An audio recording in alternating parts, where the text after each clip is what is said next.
Graça e paz, queridos. Somos felizes com Jesus, amém? Glória a Deus, né, irmãos? Somos felizes sim, o povo mais feliz da terra. Por isso é um povo perseguido, sabia? Sabia? Nós somos perseguidos porque somos felizes com Jesus, glória a Deus, aleluia. A nossa felicidade não está, na aparência, não está nos bens materiais, nas coisas dessa vida. Está em Jesus, unicamente em Jesus. Por isso que a gente pode dizer que é feliz. Não, nada desse mundo, não dependemos das coisas desse mundo, para sermos felizes. Vamos estudar a Bíblia Sagrada? Nessa noite nós vamos estudar o capítulo 37 e o capítulo 38 de Isaías.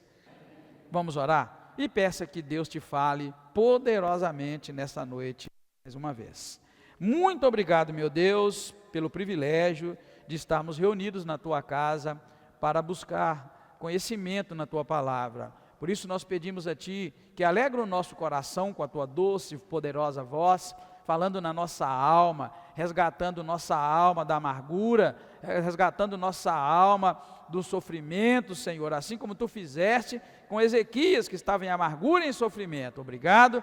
Mais uma vez nós pedimos o socorro e a ajuda do Senhor, que seja uma noite de libertação, uma noite de vitória para cada um de nós. É o que te pedimos agradecidos, em nome do Senhor Jesus Cristo. Amém. Aleluia. Pode sentar, meus irmãos. Nós estamos então no capítulo 37, que mostra a resposta de Deus diante da crise. O que nós vimos no versículo 1 ao 7? Que Ezequias busca a ajuda de Deus. Após ele ouvir ameaças, ele rasga suas vestes, cobre-se de pano de saco, e ele faz uma coisa, irmãos, que já é lição para nós. Na angústia e na luta, ele busca a Deus no templo. A coisa mais linda, irmãos, isso aqui é repetido por 2 vezes. Na hora que ele recebe aquela ameaça do rei de Rabsaqué, o que ele faz? Ao invés dele ir para os cantos murmurar, irmãos, quando ele rasga suas vestes e se cobre com pano de saco, com cinza, que era um ato de humilhação e da pessoa reconhecer que ela estava em desespero, ele vai para o templo, irmãos. O que é o templo? É o lugar da presença de Deus, amém, queridos? O templo é o lugar da presença de Deus. Então a maioria de nós precisa redescobrir a igreja como lugar de culto, o lugar onde se busca a Deus, irmãos. É muito importante na vida do crente a igreja. Você sabia que muitas vezes, enquanto nós estamos aqui na igreja, cultuando junto com os irmãos, Deus está lá fora, irmãos, resolvendo nossos problemas, resolvendo nossas questões. A gente às vezes marca de ir na igreja um dia ou outro, ou raramente, muita gente vem raramente, mas eu tenho experiência, a gente vê esse exemplo do rei aqui, ele corre para o templo e leva ainda as ameaças e vai apresentar aqui diante de Deus, irmãos. Enquanto você louva a Deus, você busca a Deus, você congrega, Deus cuida de você, Deus resolve os problemas para você. Você precisa, é mesmo que quando você vai a Deus, Ele vai de encontro a você, não é isso que a Bíblia diz? Achegai-vos, pois, a Deus, e Ele se chegará a vós. Amém, querido? Então esse caminho a gente precisa redescobrir, que é o caminho da igreja. Ezequias faz isso. Ele vai então, se apresenta no templo e vai apresentar o seu desespero. Olha o versículo 1. Quando o rei Ezequias ouviu isso, rasgou suas vestes, cobriu-se de pano de saco e entrou na casa do Senhor. Amém, queridos? Casa do Senhor. Por favor, tá? Por favor, não fica nem uma semana sem entrar na casa do Senhor, não, porque é nela que a gente encontra a vitória. Obrigado, irmão Anderson.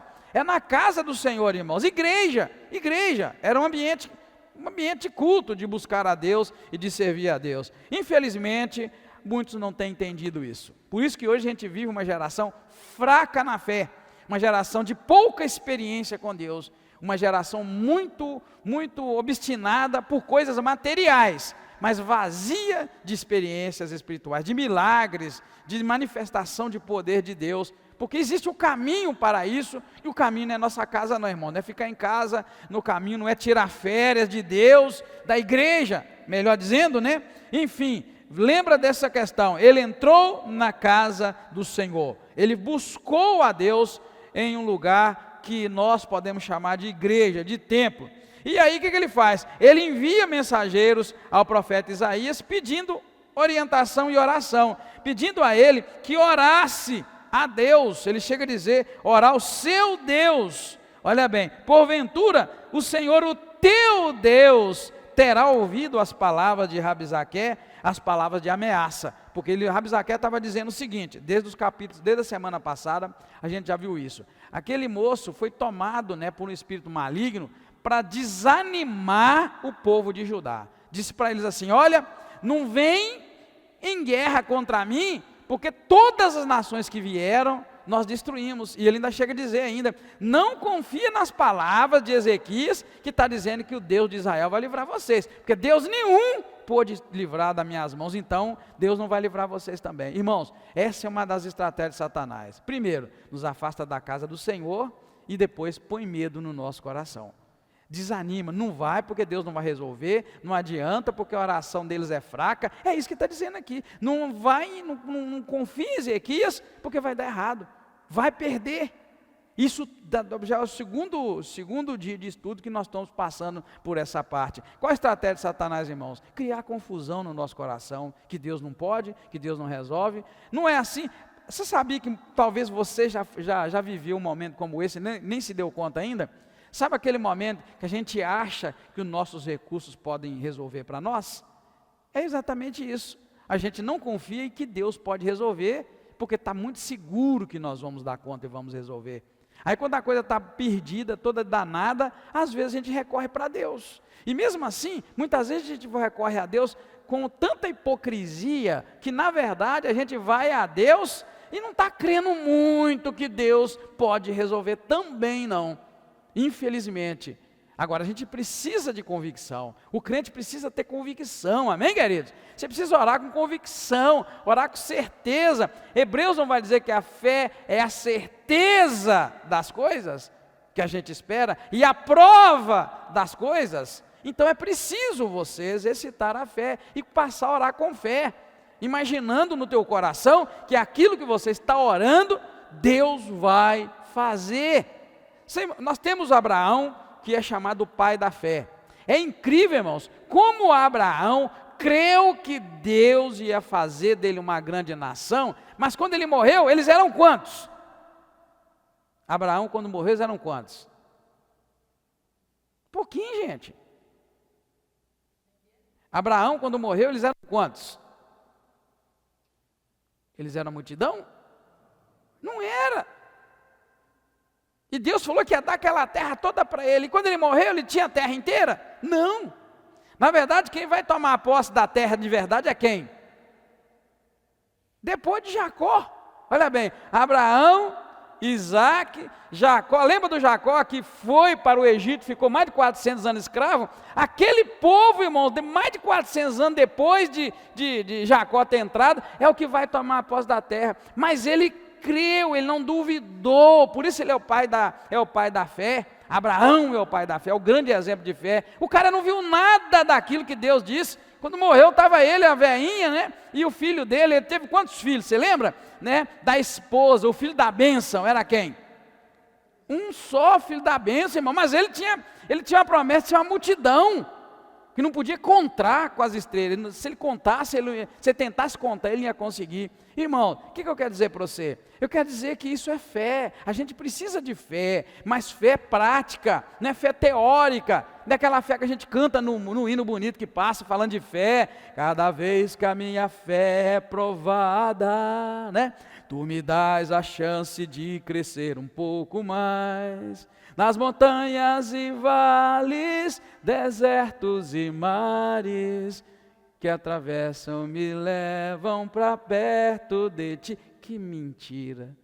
Na primeira experiência de fé, você já não vem para a igreja, a coisa começa a apertar, você começa financeiramente, você começa a correr atrás, como é que eu vou pagar as contas, como é que eu vou fazer isso? Está vendo, irmão? Eu estou falando de uma fé prática. Aquela fé que você vai para a oração, dobra o joelho e fala, eu só me levanto daqui, Senhor, quando eu ouvir a tua voz me respondendo no coração. Amém, igreja? Sim, querido. Mas é que a gente não quer orar, a gente não quer passar tempo de joelho. A gente vai lá e ora rapidão. Um minuto, olhando o relógio, né? Tem gente que põe o relógio para tocar os 15 minutos de oração que a gente tem aqui. Quando era 30, eles punham 30. Quando era 45, eles punham 45. Agora é 15, eles põem 15. Tem dia que tem um bendito relógio que toca quando dá de exatamente 19h45, que é a hora de parar de orar. Para com isso, desliga esse relógio. Vamos orar, vamos dobrar o joelho. Amém, igreja?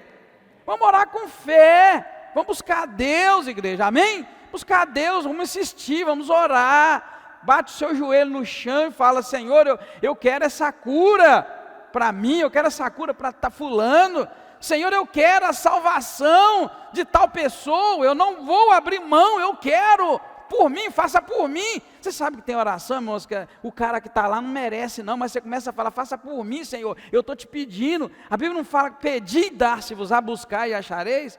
Jesus não falou para o seu discípulo: olha, até hoje vocês não pediram nada em meu nome, pedi e vocês vão receber. Só que a gente não tem essa determinação, esse afinco, e não busca a Deus como Ele espera. Olha, irmãos, Ezequias é um grande exemplo para nós, tá? Ele vai, primeiro, esse verso de humildade, verso de pano de saco, né? Ele se humilha, rasga as vestes, se cobre com pano de saco, e ele vai para o templo, vai buscar a Deus na igreja, sabe, irmão? Tem certos momentos que você tem que largar tudo lá, ou vou para a casa do meu pai e vou buscar a Deus, tá, irmão? No dia da crise, no dia do problema, qualquer dia que você tiver dificuldade, se tem culto na igreja, vem para a casa do Senhor, ou pode me ligar lá em casa também: pastor, abre a igreja que eu quero na casa do meu pai, eu quero na casa de Deus. Eu venho cá e abro para você, irmão, eu venho mesmo, se for segunda, se for terça, se for sexta que não tem nada. Irmão, é preciso a gente entender que existe um lugar propício para que você sacrifique a Deus. Você sabia que o altar sempre foi lugar de sacrifício? Dentro da Bíblia, o altar sempre foi lugar de sacrifício. Quando o pastor está pregando, ou alguém está pregando, e chama, faz aquele apelo, aquele chamado para ficar de pé e vir na frente, é a maneira simbólica que você tem de sacrificar. Eu vou lá na frente com fé que o irmão e a irmã que está orando, o pastor, a pastora, não importa, é um ato de fé. Altar é lugar de sacrifício, amém, querido? Lugar de sacrifício. Aqui nós não vamos matar boi, não vamos matar bode, não vamos matar ovelha nenhuma, mas o ato de você se mover, levantar e falar: eu vou, eu estou indo, e publicamente. Você sabia que a nossa fé tem que ser expressada publicamente? Tem gente que fica naquela: não, eu tenho fé, eu não preciso abrir a boca, porque eu oro com o Espírito. Para com isso, irmão. O diabo precisa ouvir que você tem fé. Como é que ele vai ouvir se você tem fé? Você começar a falar com a tua boca. Sabia que o diabo precisa ouvir que você tem fé? Sim, o diabo precisa ouvir. O nosso louvor, o diabo precisa ouvir que a gente louva a Deus. Porque muitos de nós creem que: mas Deus sabe de tudo. Eu sei que Deus sabe de tudo, mas o diabo precisa saber que você tem fé. Amém, querido?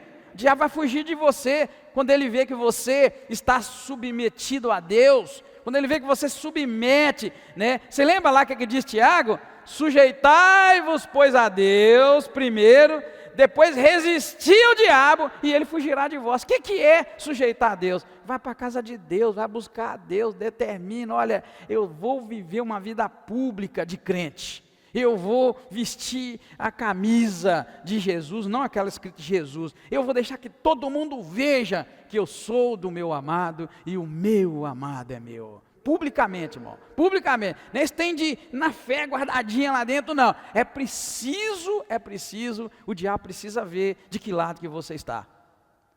Amém, igreja? Você está entendendo? O diabo precisa ver de que lado você está.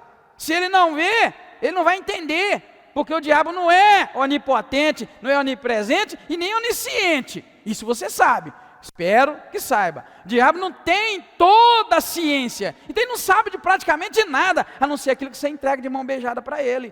A gente entrega muita coisa de mão beijada para o diabo, e se a gente começar a confrontar o inimigo no nível espiritual, mas fazendo com que o inimigo veja de que lado que você está, menino, você vai ver a vitória chegando na tua vida, na tua casa, nos teus negócios, em todas as áreas da tua vida. O diabo precisa ver, né? Ele precisa ver. Opa, aquele ali está buscando ali, aquele ali fica de joelho, ó. Aquele ali joelha, aquele ali é difícil vencer. Aquela ali ela ajoelha. E não é que o inimigo coloca umas canzinas na gente, né? Umas doenças que dói o joelho, dói a canela, dói aqui, dói ali, e de repente você não está orando, nem orando mais, você está orando, porque você fecha o olho, já vem o sono, né? E quando você não está orando, o sono não vem, né? Você pega a Bíblia para ler, vem um sono, e quando você não está fazendo isso, nem sono dá. Irmãos, essa é para você entender que a gente precisa posicionar. Você precisa se posicionar no reino espiritual. A gente precisa falar menos, a gente precisa fechar mais a boca e começar a agir. O inimigo precisa ver a gente agindo, amém, querido? Busca a Deus de madrugada, irmão. Busca a Deus de manhã, busca a Deus de tarde, busca a Deus em todo o tempo que você puder, mas pare para buscar a Deus. Não é aquela oração que a gente faz assim, rapidona, andando, caminhando, aquela é muito boa. A gente precisa orar o tempo todo. A Bíblia fala, orai sem cessar. Então você precisa orar o tempo todo, mas o inimigo precisa começar a ver você na tua casa só para orar, só para buscar a Deus. É preciso a gente ter um tempo que o diabo vai olhar e vai falar o que aquele ali, não dá não, aquele ali ele para, aquele ali larga tudo, e ele busca a Deus, aquele busca de verdade. É essa afronta que a gente está encontrando, e que o rei Ezequias se posicionou, irmãos. Ele não tinha muita condição não, porque de fato o rei da Síria já tinha vencido muitas nações, né? Então ele envia esses mensageiros ao profeta Isaías pedindo oração, e Isaías responde com uma mensagem de Deus, e a mensagem que Deus dá para ele é de esperança, dizendo que Deus ouviu as blasfêmias de Senaqueribe, e Deus promete ele mesmo derrotar Senaqueribe para o rei Ezequias. Então Deus dá essa promessa bonita para ele. Só que Senaqueribe faz o papel do inimigo. O papel do inimigo é te amedrontar. O inimigo quer te pôr medo. O inimigo quer te pôr medo. E para ele pôr medo em nós, ele tenta enfraquecer Deus. O inimigo sempre faz isso, irmãos. Para ele colocar medo em nós, ele tenta enfraquecer Deus na nossa mente e no nosso coração. O que o inimigo, a serpente, fez com Eva? A serpente disse claramente para Eva que Deus era mentiroso. E que a mulher podia comer sim da árvore, que não ia morrer. O que ela estava dizendo? Enfraquecendo Deus na mente e no coração de Eva. Então a estratégia do diabo é, enfraquece Deus no seu coração. Não que Deus fica fraco, você está entendendo, amém, irmãos? Não que Deus fica fraco, mas ele enfraquece Deus na sua mente e no seu coração. Aí você começa a olhar para Deus como um Deus fraco que não pode, ou que não vai cumprir o que ele falou. Quando o inimigo consegue fazer isso no nosso coração, fica fácil nos derrotar, porque quem é que pode nos socorrer na hora da crise, na hora da angústia, na hora do desespero, senão o Deus Todo-Poderoso? Disse a Eva que Deus tinha mentido. Não é assim não, pode comer da árvore. Na verdade, Eva, no dia que você comer da árvore, você vai ficar igual a Deus. Aí pronto, a mulher cresceu o olho e ela comeu. E de fato ela não morreu fisicamente. Essa é a grande questão, irmão. Muitos de nós hoje, eu falei para os irmãos aqui da visão que Deus me deu. Você lembra lá da visão que Deus me deu? Aquela de um fogo no céu e uma voz bradou e gritou bem alto para mim, para eu escutar. Ai do povo da terra! E eu despertei e entendi tudo perfeitamente. Só que as pessoas, irmãos, de hoje não são diferentes das pessoas de antigamente. Elas continuam acreditando que Deus não vai cumprir o que Ele disse que faria. Nós temos essa tendência. Só pelo Espírito Santo de Deus, irmãos, é que a gente acredita nessas palavras. Porque Eva caiu bonitinho. Quando a serpente falou para ela, não é mentira, no dia que você comer você não vai morrer nada, Deus mentiu para você, você não vai morrer, você vai ficar igual a Deus. Ela comeu e de fato ela não morreu instantaneamente, ela não morreu fisicamente, ela continuou viva e vive há muito tempo, irmãos. Ela constituiu família. Parece, o diabo sempre faz isso com a gente, irmão. Parece que Deus, na verdade, não cumpre o mal que Ele disse que Ele cumpriria. Por isso que a gente vive desordenadamente. Por isso que a gente corre para tudo, mas não corre para Deus. Por isso que as igrejas estão vazias de Deus. Sabia? Estão vazias de Deus. Porque as pessoas estão vazias de Deus. As pessoas não estão compreendendo que ainda que parece que a palavra de Deus tarda, parece que ela tarda, porque ela não tarda, o tempo de Deus é o tempo de Deus, ainda que pareça, e isso tem feito as pessoas enfraquecerem na fé, se preocuparem com tudo, menos em vestir-se de vestes santas, lavadas e remidas pelo sangue do Cordeiro. As pessoas têm deixado de purificar suas mentes, seus corações, têm deixado de querer pensar em coisas santas, de falar de maneira santa, de viver coisas santas. As pessoas têm deixado isso, porque assim como lá no Éden, a serpente enganou Eva e falou, não vai morrer nada, e Eva acreditou, da mesma maneira nós também, irmãos, duvidamos com relação à verdade de Deus. Nossa prioridade precisa voltar a ser Deus acima de tudo. Lembra lá do homem lá que falou? Como é que é? Deus acima de tudo? Como é que é o trem lá, a frase como falava? Até esqueci o trem lá, né? Esqueci o negócio, que bom que eu esqueci. Olha, irmãos, está na hora, irmão, de você começar a priorizar Deus. Está na hora de você colocar Deus em primeiro lugar. Está na hora de você buscar a Deus com mais sinceridade, com mais fervor, com mais força. Está na hora de buscar o batismo e revestimento do Espírito Santo de Deus, para poder aguentar o que há de vir sobre essa terra, de luta, de perseguição. Está na hora da igreja buscar a Deus, de você voltar para o primeiro amor, voltar para os braços do Senhor, colocar Deus na agenda, Deus em primeiro lugar. Porque quando começar a acontecer coisas que o seu dinheiro não resolve, que a sua inteligência não resolve, que a sua saúde não resolve, que a sua capacidade não resolve, você precisa ter do teu lado o Deus Todo-Poderoso. Amém, queridos? É preciso buscar a Deus com mais seriedade. É isso que o Senhor está mostrando para nós. Ezequias fez isso, irmãos, e ele teve o resultado. Porém, como eu dizia, Senaqueribe, que ali se torna uma figura do mal, uma figura do inimigo, ele envia carta para Ezequias, reiterando as ameaças e dizendo que Deus nenhum nessa terra pôde livrar as nações da mão dele. E Ezequias então agora pega a carta e leva ao templo e estende aquilo diante de Deus e ora por libertação e pede a Deus que mostre o seu poder para as nações. É bonito demais essa oração, irmãos, que ele faz do 8 ao 13. Ele chega a pedir mesmo a Deus, tá? Que Deus pudesse mostrar para as nações o poder dele, porque ele estava diante de uma ameaça muito grande, né? E aí vem a resposta de Deus através de Isaías, do versículo 14 ao versículo 35, porque Deus através de Isaías envia a mensagem que assegurando que Senaqueribe não ia entrar em Jerusalém, que Deus ia proteger a cidade, e profetiza a queda dele e até mesmo, irmãos, a morte daquele rei. Descreveu a derrota completa. Por isso a gente precisa confiar em Deus. Nós não vamos vencer espiritualmente, não, irmãos, com armas materiais. Esquece das armas materiais. Suas armas não podem nada diante do mundo espiritual. Nada, absolutamente nada. Inteligência, capacidade intelectual não pode nada, recurso financeiro não pode nada, absolutamente nada nós podemos contra as hostes malignas. Só Deus é quem pode. Amém, querido? Quem liberta o homem e a mulher é Deus. É o poder de Deus que liberta.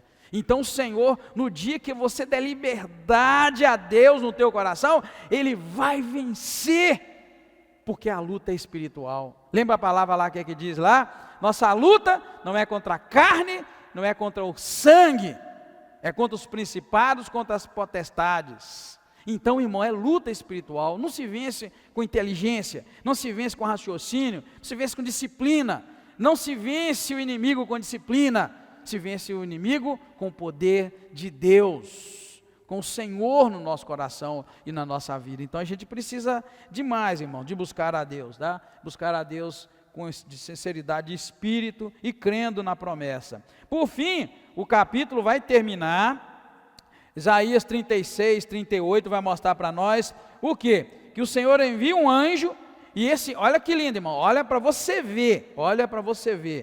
Deus enviou um anjo, e esse anjo destruiu 185 mil soldados do exército durante a noite. Sabe o que é 185 mil? É mais da metade da população de Ipatinga. Ipatinga hoje deve ter 260 mil por aí habitantes. Muito complicado falar o número de habitantes de Ipatinga, porque de dia em Ipatinga, Paraíso, muita gente de Fabriciano, de Timóteo, está tudo aqui. Então, entendeu, irmãos? Só que o povo vai dormir lá, vai dormir em Fabriciano, vai dormir em Timóteo, vai dormir em Paraíso, tem gente que vai dormir lá no Ipaba, tem gente que vai dormir lá no NAC, Eu sei de gente que trabalha aqui e mora lá. Então é difícil falar o número de habitantes de Ipatinga, mas o número registrado em Ipatinga, uma média de 260 mil. Irmãos, Deus matou numa noite 185 mil homens, sem Ezequias pegar numa pedra, pegar numa lança, pegar em nada. É sobre esse Deus, irmãos, que eu estou falando. Só um anjo, pô, muito bom Zita lembrar. Sabe, mas é sobre esse Deus que eu estou falando aqui na frente.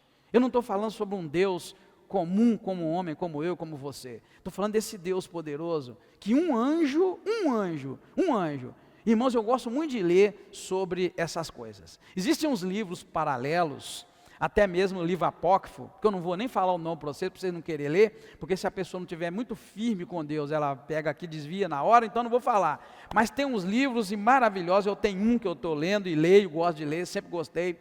Ele conta as hierarquias dos anjos, de acordo com a cultura de Israel, e baseado na Bíblia também. Só que desistiram do livro, falaram, esse livro não presta, esse não é apócrifo. Bom, tudo bem. Mas nas hierarquias dos anjos, dos seres espirituais, de Deus, né, fala mais do de Deus do que o do mal. Né, o do mal fala menos, só fala para detonar. Irmãos, mas o poder que um anjo tem, se nós soubéssemos, tivesse noção, isso aqui é o exemplo. Matar 180 mil. Olha uma cidade inteira dessa, um anjo, todo mundo de noite dormindo e acorda amanhã. Lembra do anjo lá da morte, lá no Egito? É mais ou menos aquilo que você lê na Bíblia. Deus deu o sinal. O sinal era, mata um cordeiro sem defeito, passa o sangue no umbral da casa e entra todo mundo para dentro de casa. Porque dentro da casa que estiver com o sangue do cordeiro, o primogênito não vai morrer não, mas da porta para fora, quem tiver o anjo vai matar. E o que aconteceu, irmãos? Exatamente aquilo. Então é para os irmãos verem o que um anjo pode fazer. E a Bíblia não diz que os anjos são o quê? Os anjos são ministros para servir aqueles que vão herdar a vida eterna, os crentes. Anjo é para nós e para você, e Deus sabe disso, Ele fez para isso. Ele fez para isso, mas a nossa oração será que chega diante de Deus, para que Ele ordene aos anjos a teu respeito? Lembra lá, os demônios lembrando bem disso? Viu o diabo tentando Jesus? Não está escrito que aos teus anjos dará ordem a teu respeito, para que te livrem? Está vendo? Será que a minha oração chega diante de Deus, para que Deus ordene aos anjos a meu respeito e ao teu respeito? Os anjos não, um anjozinho já quebra o galho, mas já resolve. Se um matou 185 mil homens, um anjo, é claro, né, irmãos, que dentro da hierarquia e do estudo da questão de anjo, tem anjo para isso, tem anjo para guerrear, para matar, tem anjo que não faz nada disso, tem anjo que só leva resposta de oração, hein? Tem anjo só para adoração, não vai pegar em arma, não vai pegar em nada. Tem anjo que é só para levar as orações e anunciar. Lembra o anjo Gabriel? Veio anunciar. Tem anjo que é só para isso. Não é questão de que todo anjo vai entrar aqui e vai meter fogo. Não, absolutamente, é preciso entender. Mas não é o assunto aqui hoje. Mas o assunto é para você começar a buscar a Deus de verdade. Busca a Deus de verdade. Busca a Deus de coração. Busca a Deus de sinceridade. Dobra o joelho e fala, eu só me levantarei quando o Senhor me ouvir. Eu só me levantarei quando o Senhor me curar. Senhor, olha a minha aflição. É isso que Ezequias está fazendo, irmão, aqui. Ele está num processo de buscar. E ele tem a resposta, porque Deus então aqui agora, mano, só que o sofrimento de Ezequias não foi de um capítulo que nós estamos lendo, irmãos. Foram meses e anos de sofrimento, de ameaça, e ele buscando, e ele temendo, e ele com medo, mas ele foi para a casa de Deus. Eu queria muito que você marcasse aqui, 37, versículo 1, que ele entrou na casa de Deus. Ele poderia, irmãos, ter orado na casa dele? Poderia, porque no 38 ele orou. O 38, quando o profeta quando Deus manda Isaías ir na casa dele e falar, arruma tua casa, você vai morrer, ele não foi para a casa de Deus não. Você viu que Deus ouviu ele lá dentro de casa?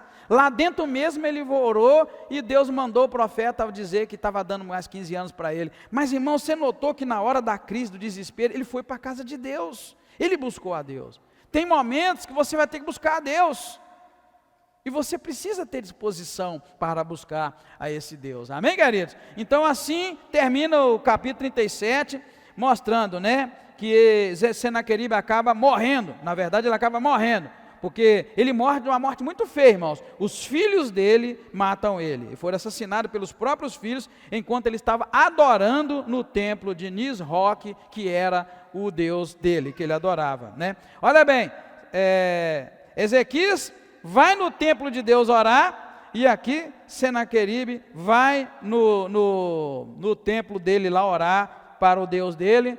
E aí o que acontece? O filho dele vai lá dentro e mata ele, irmãos. É o que acontece com quem confia nos deuses desta terra. Amém? É o que acontece com quem confia nos deuses dessa terra. Se o nosso Deus for os médicos, nós estamos roubados. Se os nossos deuses são os governantes, nós estamos roubados. Se os nossos deuses são a nossa força, nós vamos dar mal. Porque se os nossos deuses forem como os deuses desse mundo, não for como Deus Todo-Poderoso, nosso fim não será diferente não. Nós vamos morrer na miséria e adorando os deuses daqui. Porque Senaqueribe morreu adorando o Deus dele. Lembra? Morreu adorando o Deus dele. Então que Deus tenha misericórdia de mim, que Deus tenha misericórdia de vocês. Que os deuses da nossa vida, a gente vai tirando eles, jogando fora. E coloca só Deus como nosso Deus no nosso coração, né? Se é para morrer, vamos morrer junto com o nosso Deus. Amém, queridos? Porque vai chegar esse dia, não tem como correr, né? Então seguindo aí, capítulo 38, aí eu vou pedir você para me ajudar, porque parou aqui, tá, irmã? Em geral, ele costuma parar. Veja bem, o que vai dizer o capítulo 38? Vai falar então da doença e cura do rei Ezequias. Ele vai adoecer, não teve jeito. Mesmo depois de Deus ouvir, Deus abençoar, ele vai adoecer. Ele vai ficar gravemente ferido e é uma chaga que deu nele, um machucado. Como é que você sabe que é chaga, pastor? Nosso Deus. Você deve estar pensando assim, o pastor é muito inteligente, ele sabe até que é um machucado, uma chaga. Por que eu sei? Vamos ver quem está ligado. Porque no último versículo, a Bíblia diz, no penúltimo versículo, Isaías falou, prepare-se uma pasta de figos e ponha-se como emplasto sobre a chaga. Ele tinha uma ferida, um machucado, tá, irmão? E era para a morte, né? O que você diria uma ferida que era para a morte? Qual o nome que a gente daria para uma ferida para a morte hoje? Um câncer, tá, irmãos? É o nome que todo médico que lê isso aqui, ele ia diagnosticar. Então, irmãos, olha, não é que o pastor é muito inteligente, nem um pouco, é porque cá na frente falou, só estou pegando com a palavra de Deus. Então, a doença que deu nele era uma chaga, uma ferida, né? Não se sabe exatamente o que, mas era algo grave, não era uma feridinha que você machuca e passa lá qualquer coisa, não, ele ia morrer. A Bíblia diz assim, Ezequias adoeceu uma enfermidade mortal, então era para morrer, veio para morrer. E aí, o que acontece? Muitos de nós gostam de ir no profeta, né? Você gosta, não é, de ir lá naquela profeta? Pois é, o profeta, ele estava doente, o profeta chegou lá e deu uma palavrinha para ele boa. A palavra é, põe em ordem a tua casa, porque você vai morrer. Meu Deus, que palavra, hein? Só Jesus para ter misericórdia. Tá, irmão? Só Jesus para ter misericórdia. E essa foi a palavra, né? Isaías fala para ele, põe a ordem em casa, você vai morrer. O que é pôr a casa em ordem? É arranjar as coisas, não é? Não é, por exemplo, você tem bens, cuida lá, quem vai ficar teus bens, acerta tudo, arruma tudo. E também, pôr em ordem a tua casa, pode dizer o quê? Põe em ordem o teu coração, que você vai morrer. Você vai bater as botas e vai se apresentar diante de Deus, você vai ter que resolver. Então esse pôr em ordem a casa implica em muitas coisas. Arrumar as coisas, os bens, as heranças, sei lá o que ele tinha. Enfim, arrumar as coisas que ele ia morrer. E a senha do banco, né? Deixa a senha do banco da mulher, né? Mostra lá onde está aquela aposta de seguro, seria isso hoje. Mas também quer dizer o quê? Como é que está o teu coração, Ezequias? Você vai morrer. Você está bem? Você vai ter a vida eterna? Você vai esperar o juízo final, hein? Você vai ficar aguardando junto com Abraão e nossos pais? Isso é que é pôr ordem na casa, e isso é uma palavra muito boa, irmão. Sua casa está em ordem, teu coração está em ordem, tuas coisas estão em ordem. Se Jesus te chamar, ele vai te pegar de surpresa e você vai ser surpreendido, ou se ele te chamar, você vai viver eternamente com ele. E é isso que é pôr em ordem a casa, tá? Tem duplo sentido. Mas é isso, essa é a palavra que Ezequias dá. E Ezequias toma uma atitude, irmãos. Ezequias, então, quando ele fica sabendo disso, a Bíblia diz que ele virou o rosto para a parede e orou ao Senhor. E a oração dele foi uma oração amarga. E na oração dele, irmãos, entre muitas coisas, ele lembra a Deus de um caminho de retidão que ele viveu.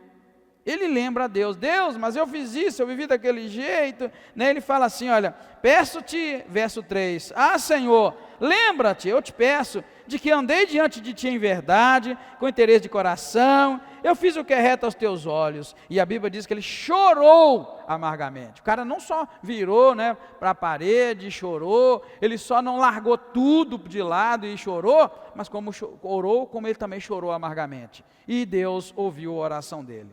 Será que nós, irmãos, em algum momento da vida, temos também condições de orar a Deus e apresentar a Ele as coisas boas que fizemos? Hein, irmão? Você tem? Você pode orar hoje e falar: ó Deus, olha que eu andei em retidão, olha Deus que eu andei em sinceridade, olha Deus que eu vivi assim. Será, irmão? Será que a tua oração pode um dia ser assim? Isso é muito sério. O crente precisa entender que a gente precisa colher na vida experiências que em dado momento nós vamos poder falar: Deus, lembra-te. Não que Deus tinha esquecido, irmãos. Deus nunca esqueceu do que Ezequias fez, não. Né? Deus nunca esqueceu. Ele nunca esquece daquilo que a gente faz. Mas será que a nossa oração na hora da amargura e da angústia pode ser: Deus, olha para mim, eu vivi em retidão, Senhor. Hein? Será que você pode dizer: Deus, eu fui um bom filho. Deus, eu fui uma boa filha. Deus, eu fui um bom esposo, uma boa esposa. Deus, eu fui fiel a Ti, eu andei em retidão, Deus. Ô irmão, isso pesa diante de Deus. Não sei se você notou bem a ordem cronológica das coisas, mas ele adoece, uma doença para a morte, o profeta vem e fala: arruma tudo que você vai morrer. Aí depois ele vai e faz essa oração, e é depois da oração que Deus diz: eu ouvi a tua oração e vou te dar mais 15 anos. Irmãos, se você pensa que uma vida reta, um homem honesto, um homem direito, um bom marido, um bom filho, uma boa filha, isso não tem peso diante de Deus, você acabou de dizer que tem, irmão. Por isso, quando você vive uma vida desregrada, a vida toda torta, toda bagunçada, vai haver um momento que a tua oração não terá o mesmo peso daquela de um homem que luta para viver uma vida santa e reta. Santidade e retidão. Isso é uma teologia pesada, porque no mundo de hoje, onde as pessoas não sabem dessas coisas, e vivem de qualquer maneira, e estão acreditando que Deus está ouvindo, irmão, lá depois você lê o capítulo 38, foi depois dessa oração, que Deus então manda lá o profeta voltar, e respondendo a oração, né, Deus manda ele voltar, para dizer a Ezequias, né, olha bem, verso 5, verso 4, então veio a palavra do Senhor a Isaías. Eu vou ler para você entender que as palavras que Deus manda dizer depois da oração.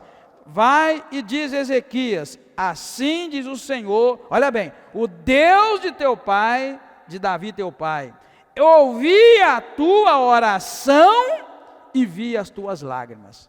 Ponto. Acrescentarei 15 aos teus dias, 15 anos. Olha bem, irmãos, ouvi a tua oração e vi o teu choro, tuas lágrimas. E ele fala: eu vou acrescentar aos teus dias 15 anos, por causa da oração, irmão. E qual oração? Está escrito aqui em cima: ah, Deus, lembra disso, Senhor, lembra daquilo, lembra daquilo, lembra daquilo, lembra daquilo. Não que Deus tinha esquecido, irmãos, de forma alguma, repito, mas é a autoridade que o crente tem de poder pegar o currículo dele, pegar o currículo de Deus e falar: olha aqui, Deus, lembra-te de mim. Ah, como é que eu vivo aqui diante de Ti?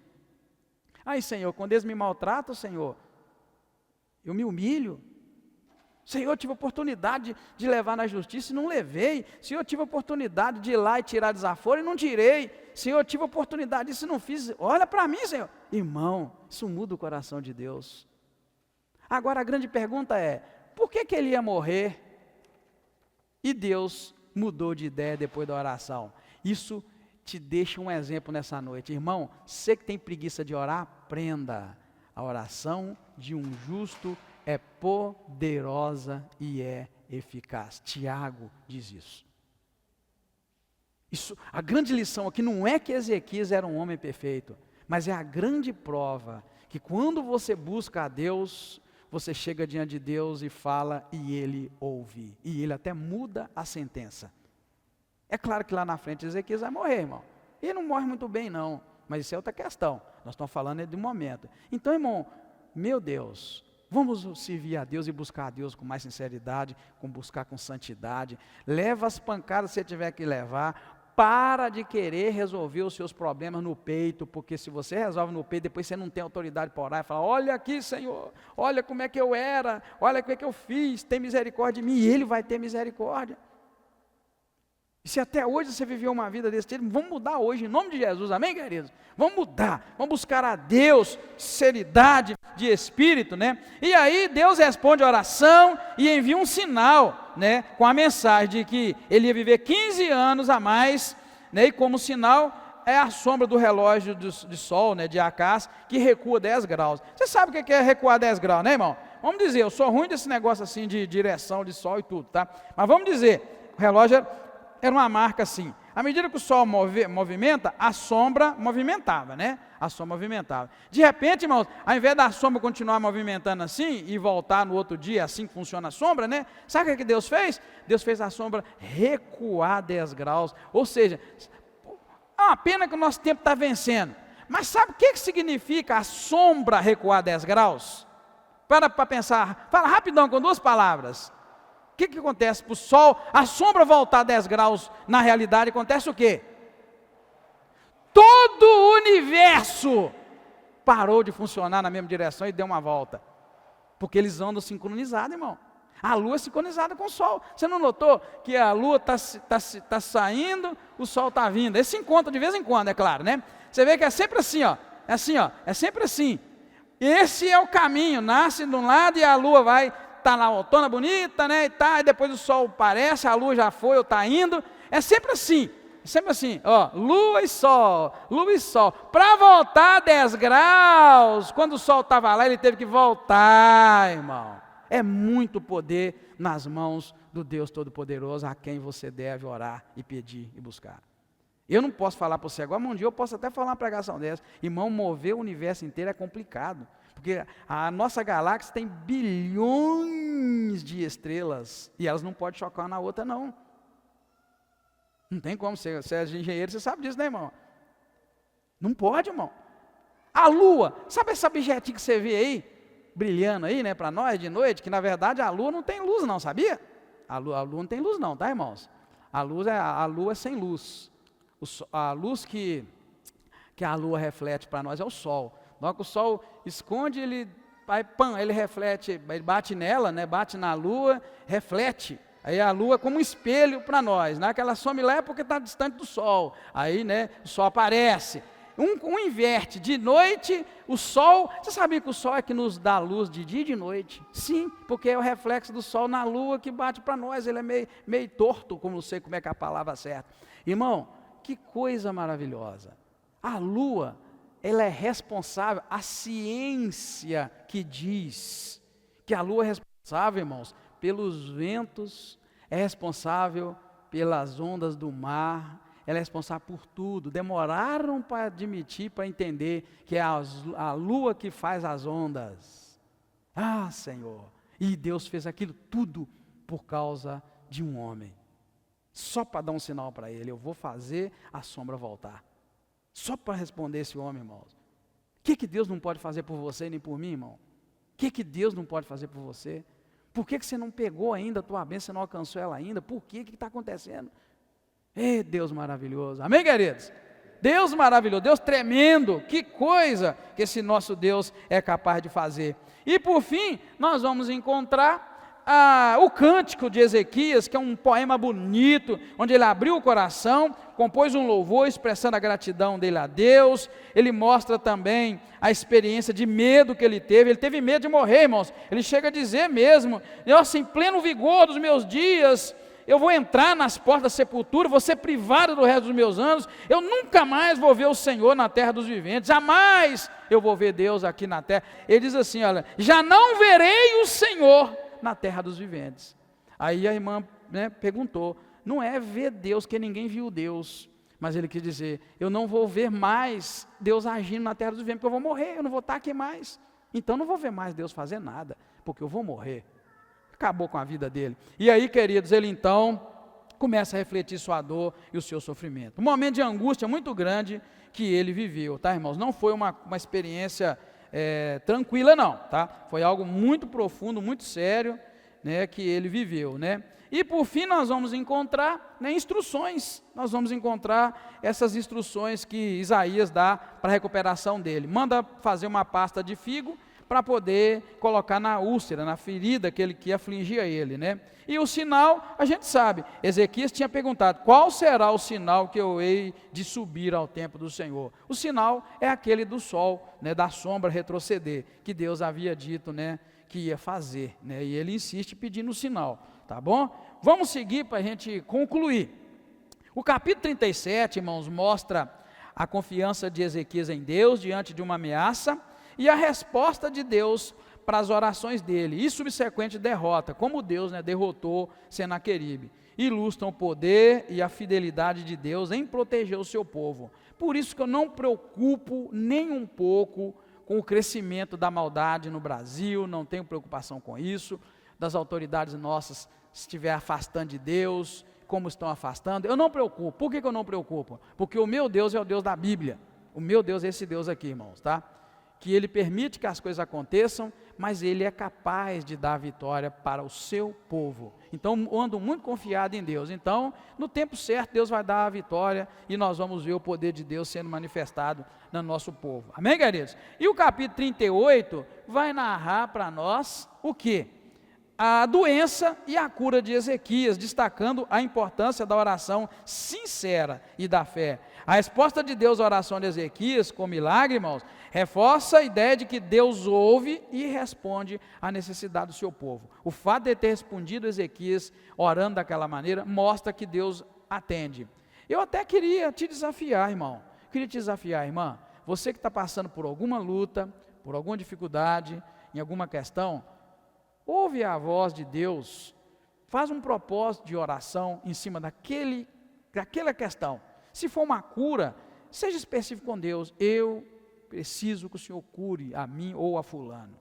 Se é outra coisa, coloca. Se é libertação, põe lá, eu preciso da libertação para mim nessa área, ou para fulano naquela área. Irmão, vamos ter essa experiência, porque é isso que a gente está aprendendo aqui hoje, é o milagre de Deus na vida de um homem que orou com sinceridade. A única coisa que Ezequias fez foi chorar e orar sincero. Deus, faz isso, olha para mim, tem misericórdia. Então, irmão, a gente precisa de buscar a Deus nessa maneira. E eu queria muito que você fizesse isso, mas não enche Deus também com a lista lá de 300 coisas para você orar, não. Misericórdia. Faz uma coisa lá, é doença, põe lá doença de quem? Né? Se é melhora no emprego, fala lá, meu filho, o que você precisa? Né? E se Deus encontrar sinceridade no seu coração, Ele vai te dar, é claro, né? Não é todo mundo, né, irmão Francisco? Não é todo mundo que vai lá na lotérica do Francisco e ganha 34 milhões, igual o cara ganhou lá na lotérica do Francisco. Sabia? Você sabia que foi na lotérica do Francisco? Foi, irmãos. Eu até dei os parabéns para o Francisco ontem. Sim. Você é dono de lotérica, tem quantos anos? Tem 10 anos, irmãos. Primeira vez que o cara ganha 34 milhões, ali no centro de Patinga. 34 milhões. Já pôs a faixa lá? 2012. É a primeira lotérica dele. Agora é o primeiro prêmio grandão assim, né? Nessa modalidade, né? Um prêmio muito grande. Então você está entendendo, irmão? Você quer um salário melhor? Vai lá, coloca diante de Deus suas intenções e põe aquilo numa lista, joelha todo dia. Eu falo para você direto que todo dia eu joelho, mas só que na minha lista não tem lá ficar milionário, nada disso. Mas na minha lista tem o nome de vocês.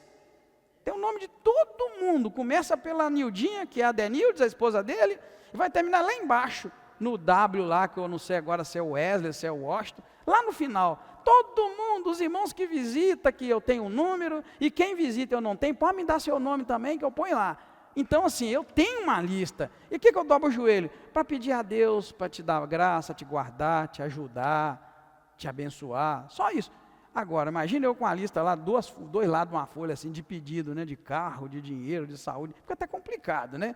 Mas eu queria que você fizesse isso. Faz uma listinha, eu estou hoje precisando da cura para a minha família, para o fulano. Então começa assim, Deus, eu preciso dessa cura. Ora o meu pedido, tem misericórdia, ora. Você sabia, irmãos, que tem crente que eu oro por eles e peço a Deus, nem é por ele, é por mim? Sim, tem crente que ora e fala, Deus guarda. está fazendo coisa errada, mas guarda, porque está na minha lista, Senhor. É ovelha do meu pastoreio, o Senhor me deu para pastorear, então guarda. E Deus está guardando. Está vendo que oração estranha? Guarda, Deus, porque está na minha lista. Não deixa o mal suceder. Enfim, eu te queria muito, irmão, que você saísse daqui dessa noite com essa bagagem maravilhosa de uma oração simples, humilde, sincera, focada, e de correr para a igreja, igual Ezequias fez no capítulo 37, e de ele encontrar a vitória tremenda. Lembra que o anjo foi lá e matou 185 mil soldados numa noite. Ezequias não teve nem que lutar, mas ele fez uma coisa certa. Foi para a igreja, levou a afronta diante de Deus, pediu oração para o profeta, e Deus deu a vitória. E por fim, a gente termina com ele sendo curado, né? Dessa doença terrível que ele teve. Então, juntos, esses dois capítulos enfatizam o quê? Confiança em Deus em tempos de crise, a fidelidade de Deus em responder às orações dos fiéis. Amém? Essa é a grande lição para nós. E nós levamos ela para casa em nome de Jesus. Amém? De tudo que foi falado, eu gostaria muito que você saísse daqui hoje com uma bagagem para orar, simples e com fé. E se você vê no teu coração coisa ruim, você vai orar e falar: Senhor, ajuda a arrancar isso do meu coração e da minha alma, porque eu quero ser um homem justo, quero ser uma mulher justa, e sozinho eu não vou conseguir. É isso, irmão, sozinho nós não vamos conseguir não, mas com a ajuda de Deus nós vamos conseguir em nome de Jesus, amém? E que Deus levante aqui nessa igreja muitos homens e mulheres que podem chegar diante dele e falar: olha Deus, com o meu caminho, olha para trás por onde eu tenho andado, então me socorre e tem misericórdia de mim, porque eu confio verdadeiramente em Ti. Amém, queridos? Deus abençoe a sua vida, em nome de Jesus. Oremos. Muito obrigado, Pai, pela Tua palavra. Obrigado porque o Senhor nos enche de alegria, de desejo de conhecer mais do Senhor. Por isso eu peço, querido Espírito Santo de Deus, fala com meus irmãos, fala com cada coração, ajuda naquilo que nós precisamos, naquilo que somos fracos, nos fortaleça, e que meus irmãos saiam daqui cheios de expectativa, e que eles consigam em casa orar de maneira eficaz, eficiente, orar focado na necessidade, apresentar diante de Ti uma oração simples, humilde, sincera, com o coração quebrantado diante do Senhor. Eu te peço essa bênção, assim como estudamos na Tua palavra. Obrigado, dá-nos uma ótima restante semana, e que a Tua presença seja poderosa na vida da igreja, em nome do Senhor Jesus Cristo. Amém. Muito obrigado, igreja. Vai na graça de Deus, Deus te abençoa, em nome de Jesus.